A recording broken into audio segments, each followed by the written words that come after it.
Hey everybody, it's the Nitty Professor. I've returned from my trip to Stockholm and I wanted to spill some tea on the Stockholm yarn shopping experience and sort of report back on what I found out. I have a new bag for a sock knitting project. You all know how much I like knitting socks and giving them each their own separate bag. This is by an artist named Charlotte Nicolas. I'm pronouncing it French because it looks French. And I bought this cute little bag in the Gamla the old town area of Stockholm. There are a lot of little cute boutiques sort of strewn in with all the souvenir shops. And this person is obviously a genuine artist. And I'm looking forward to using that bag. She does really cute animal art. Here's some other images. And you can find them on towels, bags, mugs, trays. Really a nice setup. And the atmosphere when you go into the shop is just very inviting. This is the artist's picture. So it's really cool how, in addition to buying a little souvenir from her workshop, I have some information on how much she loves animals. I also got a magnet with owls from her. So in addition to buying yarn, you can visit some cute little artist type stores and find some gems, things that are really easy to take home and enjoy in your everyday life. I got several dish towels, which I'm looking forward to using. So as far as yarn goes, I'm going to try to go through the stores that I went to. And the first one that I have here on my list is, I'm just going to show you the receipt here, Clara Teak. And yeah, that's the name of the store. Let's see if it'll show up there. And on my Facebook, I posted a picture of her store. She has a green sheep in the front. I'm having trouble making all my stuff work. I'm not as technically gifted as I'd like to be. But it was a small store. She had some very nice yarn to pick from. I bought this skein, and this is an interesting illustration of what I ran across in Sweden. And those of you who are from Sweden, you know, I'm sure you can corroborate what I found out. This particular yarn store, if memory serves, is not too far from the train station. So I have my map here, and I drew some little circles around the stores I wanted to visit, and it's one of the ones in this area, if I'm not mistaken, which is near the central train station. So the train station, let me see if I can coordinate myself here, is in this area down here. That's where the central train station is. It's called, well, we have Nomam there, but the city terminal.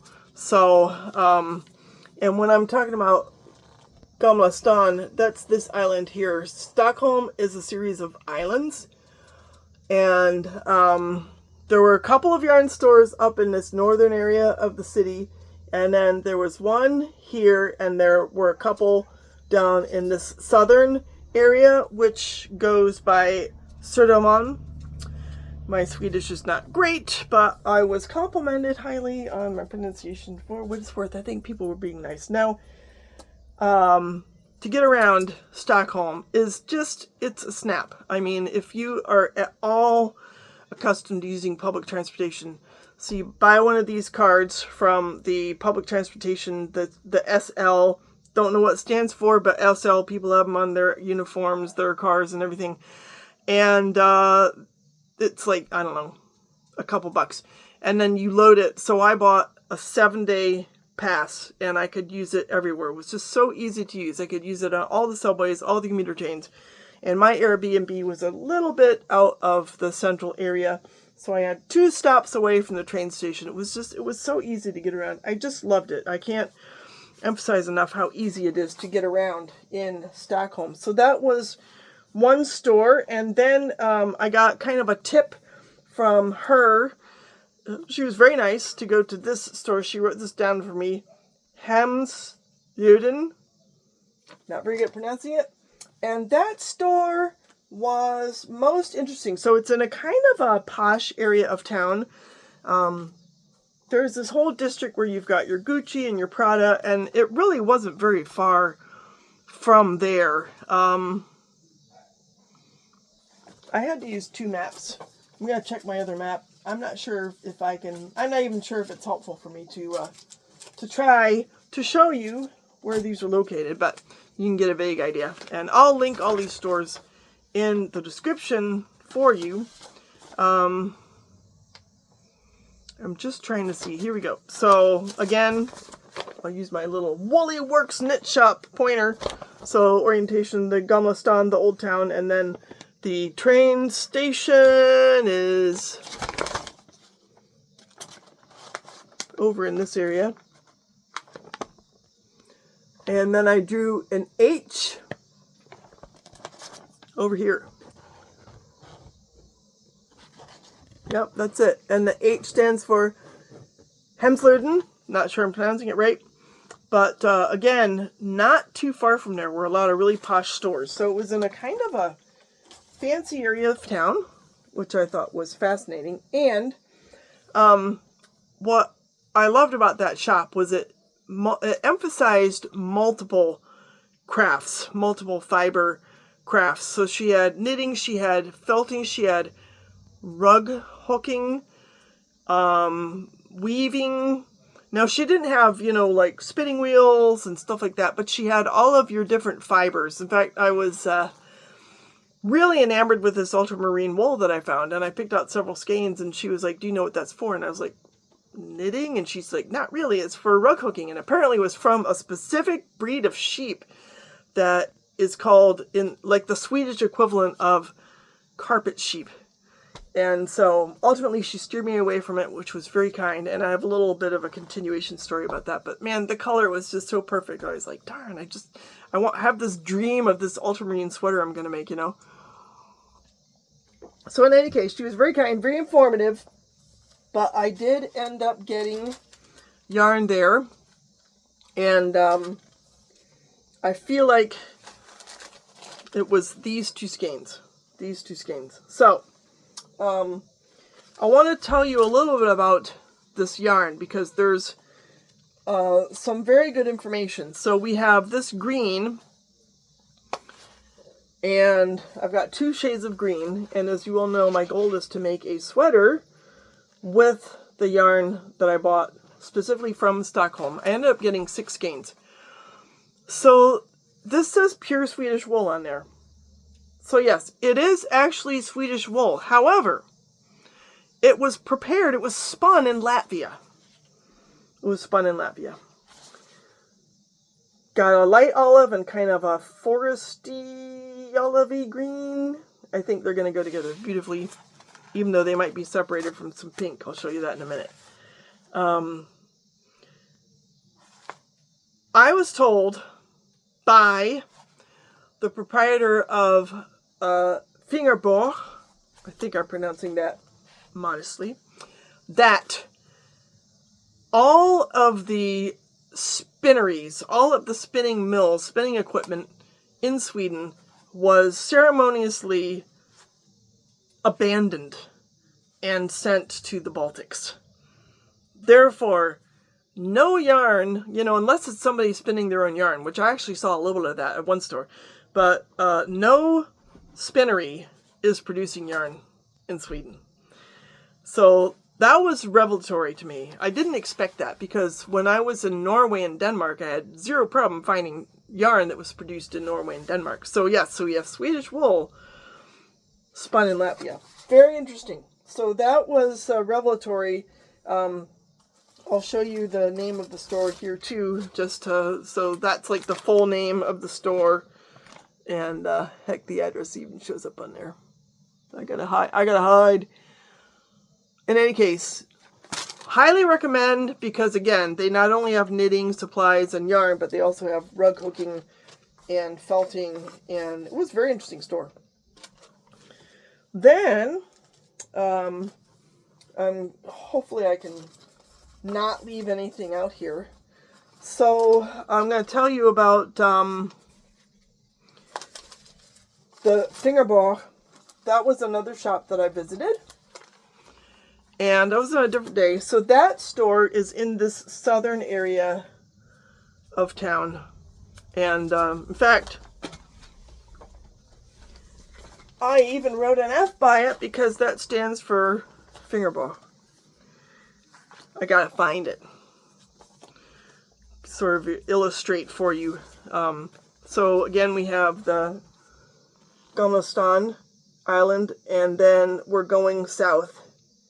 And I had a little bit of difficulty finding it. So these maps are kind of deceiving because so you go across this bridge, but then when you get here, it's not flat like the map. It's like this huge cliff. And so what looks like streets, some of them are like stairs. I mean, I was like, where am I? Oh, it was so hard to find, but I managed it. So yeah, the front of that island, the north end of it, is not flat. But I have her card. And as a lot of you know, I did a video of that shop. Her name is Katrin. She was very forthcoming, very friendly. It was hard for me to film in some of these stores. Maybe I wasn't pushy enough. But to be honest, I think of all the stores, well, the Hemslöjd, and I'm pronouncing it badly, I apologize, was a really interesting store. If I was like a rug hooker or something like that, I probably would have been like, man, I've got to film this store. But I don't know, she came across as just proper European person who, you know, wasn't like the bubbly type of, oh, sure, I'll be on your YouTube channel. She was more like, you know, I don't know. So, but the Fingerb lady was just really friendly, really eager. And so I got some sock yarn from her. It's a beautiful color, some lavender mixed with some purple. She hand dyed like 80% of the yarn in her store. And the rest was British wool. And I asked her, what's the base that you use for your hand-dyed yarn? Because obviously, you know, it's not just some neutral canvas. The wool that she dyes, it's got a provenance, it's got an origin. And she said it's all from Great Britain. So she was very proud of the fact that she, you know, can't get Swedish, well, you can get Swedish wool, right, but not Swedish yarn. But she can get it from Great Britain because there's still a lot of yarn being produced there. And that is the origin of the base that she uses for her hand-dyed. Really loved her just panoply of colors. It was just amazing. And then I was trying to find a neutral color to blend in with my sweater because it can get overwhelming sometimes with all of the bright colors. And this is Poledale wool, and it's from Falkland. I didn't really dig as far as the whole Falkland thing. She was being kind enough as it was, but I'm not sure if that's a sheep breed or place. Could be both. If you have the tea on this, let me know. But it's a beautiful color. It's called Pebble. It's a worsted weight yarn. I was looking for worsted weight for all these places. So then I went to arguably the biggest yarn store in Sweden. And this is interesting. I'm trying, I don't want to leave anything out, y'all. So, the biggest yarn store in Sweden, which is Litet Nystan. Here, this label has the name on it. And if you're from Stockholm, you're probably familiar with this yarn store. Highly recommended. Everybody was like, oh, you've got to go to that yarn store. So, what did I find? So, when I got there were a lot of people. And it was by far the most busy yarn store in Stockholm. So it does strike me that based on, you know, this is like anecdotal, right? This is not like scientific research, but based on my experience, the people who look for your workhorse yarns that you just want to knit your color work sweaters and, you know, cardigans or your monotone cabled, whatever, they're probably going to go to this store first. And again, I can show you where it is. It's not too far from Fingerb. See if I can figure out on this map if I'm not mistaken. Yeah, Folkungsgatan. I think it's this circle right here. It's not too far from the Fingerb. And if we kind of pull out a bit and you see Gamla Stan again. Tricky to get to, but I did manage it. and it was worth it. But here's what I found. So there was no like locally produced, dyed, even Swedish wool. It was all about getting the most mileage for your buck. So there was a lot of Rauma. There was Malabrigo. I'm trying to think some of the brands.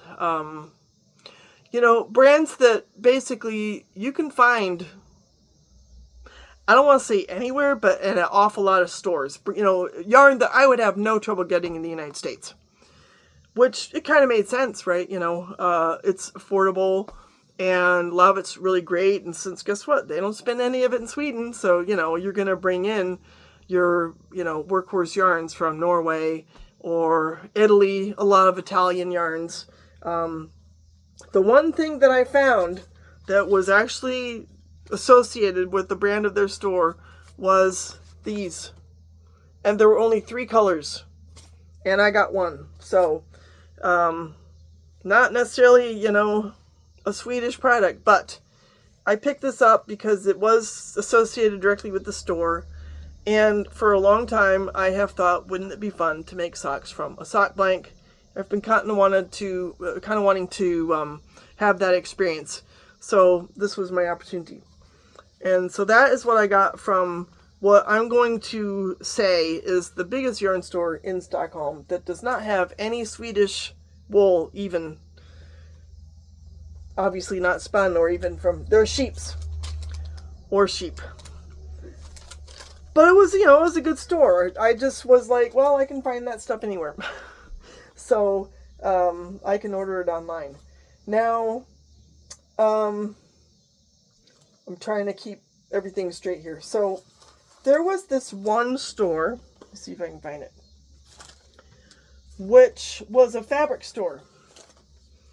And my organization is, it could be better, folks.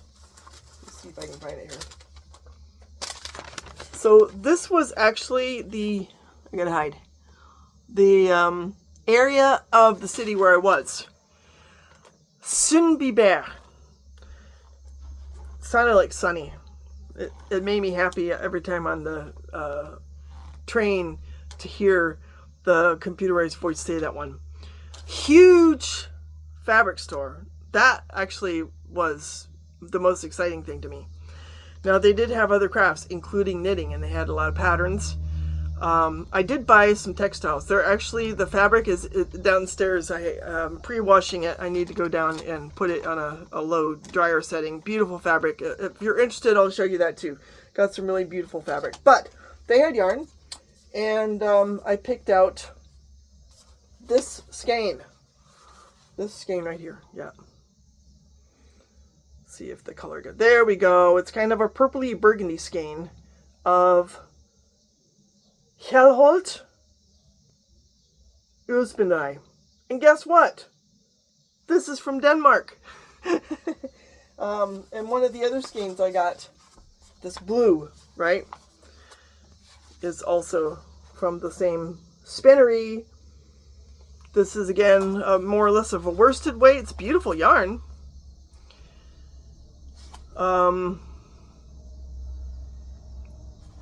Size 4 to 5 millimeter needle. That's what I was going for. 4.5. It's just a beautiful yarn. But it's Danish. No Swedish yarn. Danish. And I can tell because it says DK at the bottom of the label.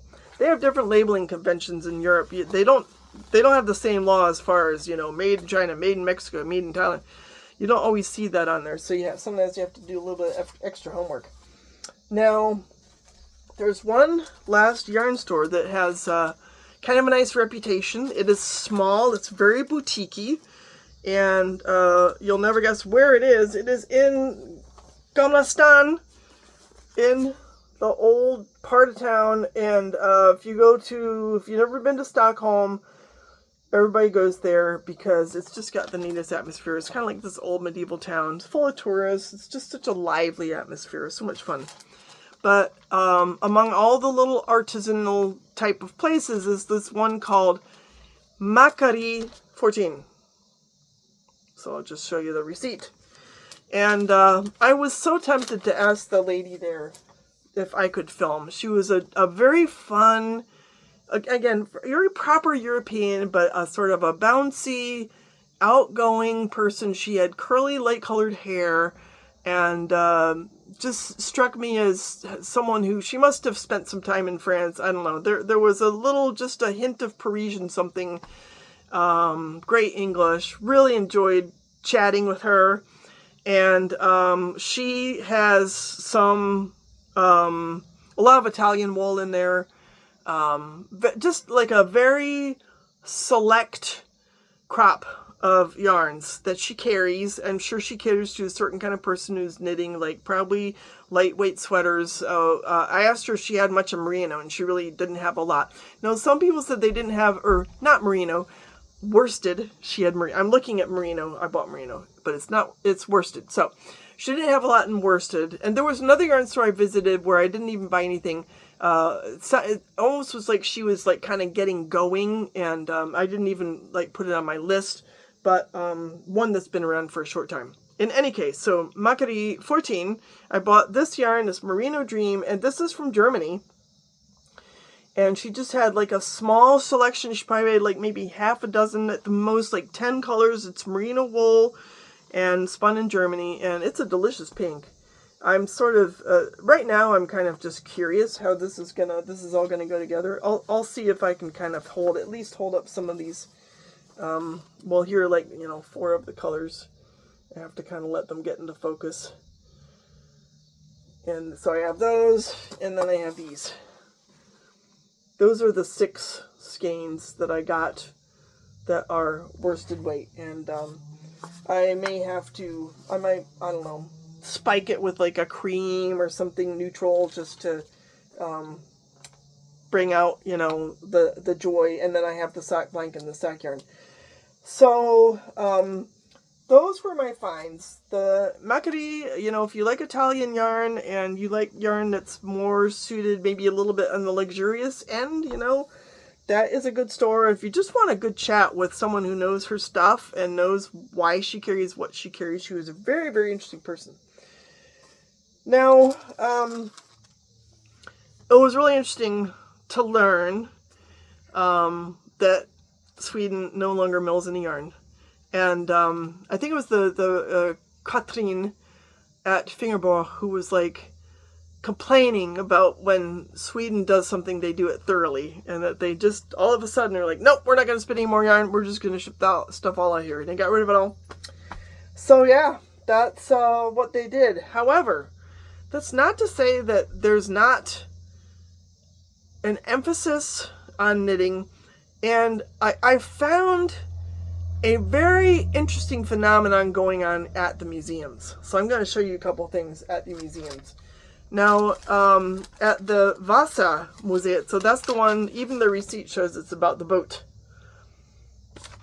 Amazing museum. This huge warship that was built in 1628 at great expense, extremely luxurious, peppered with all these grand carvings and stuff, and it just sank within minutes of its maiden voyage. It was just crazy.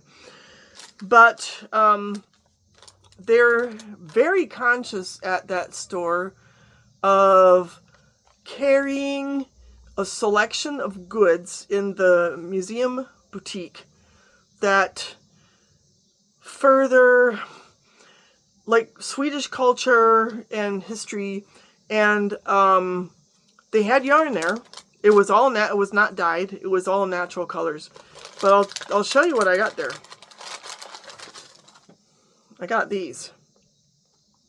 I gotta hide. Ooh, there we go. They are promoting, I may be pronouncing it right, I want to call it nail binding. If it's null binding, something like that, feel free to get after me. I have not researched this very thoroughly. However, just a second. I'm going to try to read it on the receipt. Nail binding. Nail binding. I've read about it. I even mentioned it in my novel.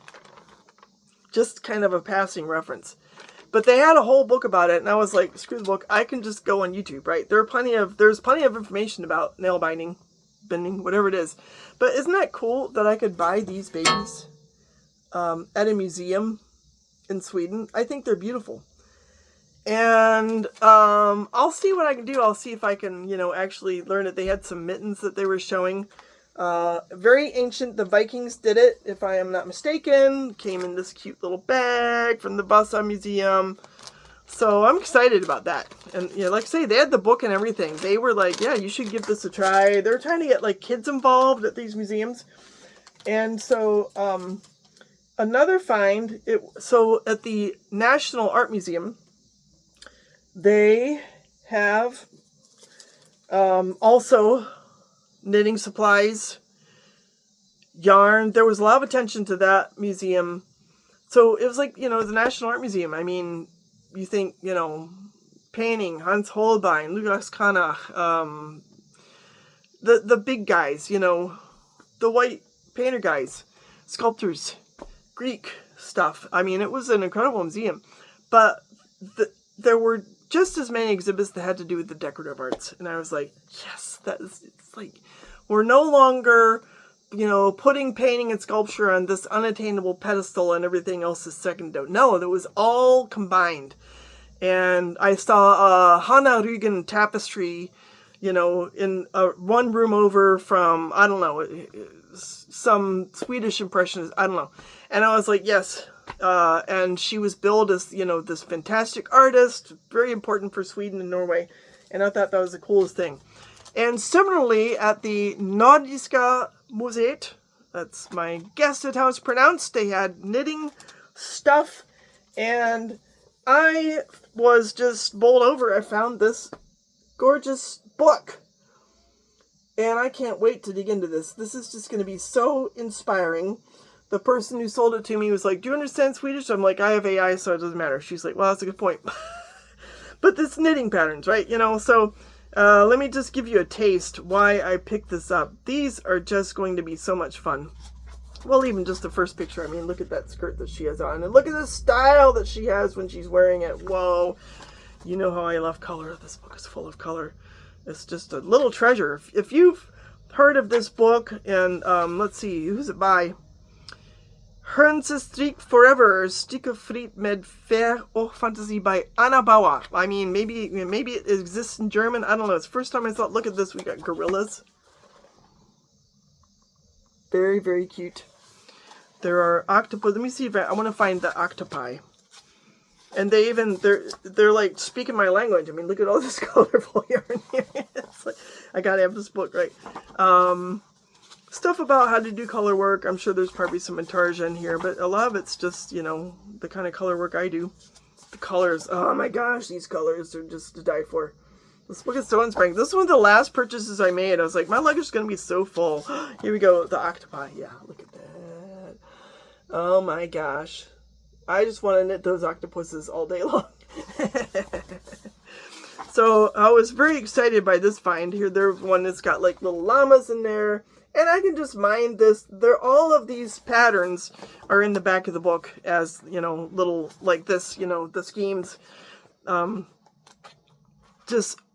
can just go nuts. They're cats, they're mice, they're the middle finger, birds, flowers, ducks, grapes, crabs, deer, whales, music, all kinds of stuff, page after page.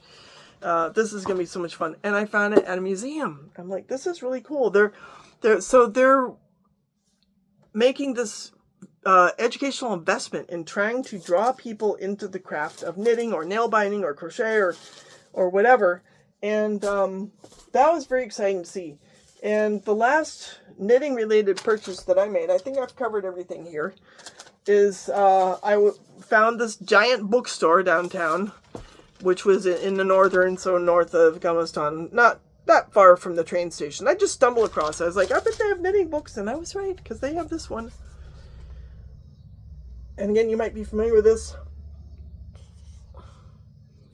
Has some beautiful colorwork patterns. I'm not too worried about the fact that it's in Swedish, because guess what? I know how to knit colorwork, and if I just look at the all I need to figure out is the gauge, the yarn weight. And there's a look. We always got horsies in the front. They are making me very happy looking at those. So this is not quite the rich wealth of designs as the other one, but each design gets a little bit more attention paid to it. It's beautifully illustrated. Let me see if I can find some more eye candy here for you. This one has birds, and there's probably, I'm sure I can, if I look hard enough at the text, I can figure out some stuff. Isn't that gorgeous? That's a really beautiful colorwork sweater. Sort of Icelandic, but, very Nordic, right? So I was excited when I found this book, too. So, overall, it was really interesting to shop as a knitter in Sweden, because you have to, look a little harder than in, say, Copenhagen.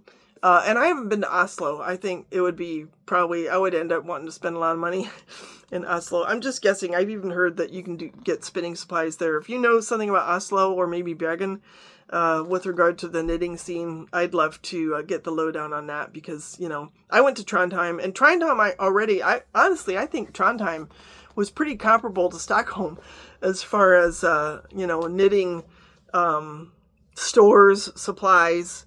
And it's, probably a third of the size, if that. So Stockholm was interesting. It was just so revelatory. And I'm going to try to do a video. I'm going to try to figure out how to make the pictures work. I have all the pictures on my phone that I used to film. And I need to upload them on the cloud or something like that so that I can show them to you on my other phone. Because I don't have the technical know-how to put pictures in my YouTube videos. But I did find tons of evidence in the Skansen, in the museums, of the craft as it was practiced in the 19th century. And not just knitting, but spinning and weaving. Lots. And that was really inspiring. So that was really cool. But as far as, the knitting scene today, so you've got a couple of boutique-y stores, the Fingerb, where she does all this hand dye, just magic, just incredible, or the Makeri, where it's more, luxury focused, or then you have the one that starts with N. Let me see if I can find it here, where I got this Litet Nystan, which is all your workhorse stuff. You have to go to there if you just are on a budget, but you want quality yarn that could have been made in Peru, and then you have these museums where they've got, here's some natural yarn, and here's a pattern that your 10-year-old could maybe make a sweater, or you could try to do nail binding, or, they're trying to retrieve and bring back the crafts. And then, stumbling upon these books. So it was kind of like the knitting scene was sort of spread out. So I really enjoyed exploring. Was kind of surprised that there's just no milling going on as far as spinneries in the entire country. They just got rid of it. And, it's really hard to bring that back. And I asked about spinning wheels at one place, and that was probably at the Hemslöjd, I think so. And she said that there is spinning, but you have to buy the wheels online. So there wasn't a showcase. I mean, I have a store 15 minutes from here where I can go see 8 spinning wheels to buy.